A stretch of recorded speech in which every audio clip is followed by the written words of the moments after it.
I'm a really short guy, so when I first came out as trans, I used to struggle a lot with finding clothes that actually fit me. It took me so long to find my style, and I remember that I would always go around wearing really baggy clothes. I think I thought it would make me look more masculine because it would hide my body, but honestly, I think it just made me look like a tiny little child. I think my style has evolved a lot in the last couple of years, and I've gotten comments from a lot of people who want to know where I find my clothes, so I thought I'd talk a bit about that. First, I want to talk about shirts. As I said earlier, I used to wear really baggy shirts, and it would just make me look tiny. So nowadays, I make sure to buy shirts that won't look too big on me, and I have two different ways to do that. The first one might be good for people who experience dysphoria because of their chest. So when I go shopping for t-shirts, I usually don't think about the length, I just go for the designs that I like. And when I get home, I crop the shirt. I know it's pretty basic, but that really helps for me. I usually use a shirt that I already like the length of as a reference. For example, this one for me.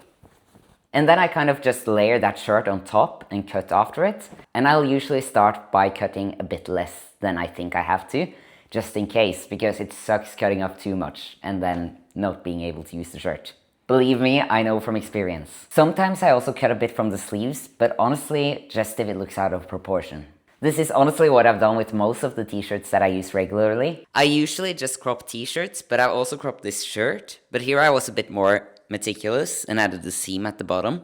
But honestly, that's often not necessary. I would say this is a good solution whether you've had top surgery or not, or whether you experience chest dysphoria or not. Because this way you can have a shirt that isn't too baggy, but isn't tight-fitting either. After my top surgery, I remember that I didn't experience as much dysphoria, and I started wearing more tight-fitting t-shirts, like I'm wearing right now. I usually find this type of shirt in the women's section, because let's be honest, you don't often find this type of shirt made for men, even though I wish you did. I use this type of shirt so much. I remember experiencing so much gender euphoria when I wore these right after my top surgery. Not only did my chest look flat, but I also looked kind of buff in them, even though I wasn't buff at all at the time. FYI, I usually get mine at Junkyard or Bershka. When it comes to jeans, I usually look for looser fits. I don't like jeans that hug my hips or legs too much, not really because I experience dysphoria in that area, but because I just feel like they look awkward on me. When I wear wider pants, it also gives the illusion that I'm a bit taller than I actually am. I also like to wear jeans that experiment with different shapes, so I have a lot of fun ones.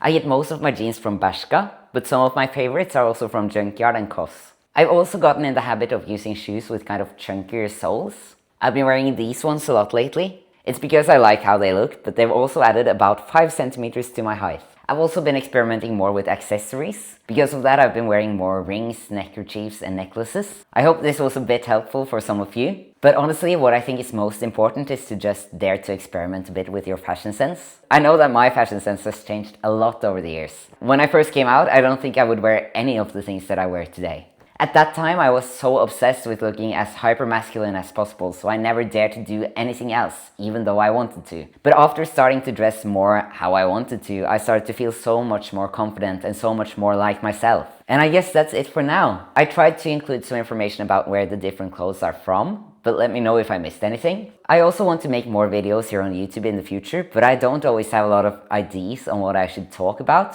So please let me know if there's anything specific that you would like to see. It could be trans related like a lot of my videos are, but it could also be anything else. So just let me know. Okay, I'll see you next time. Bye bye.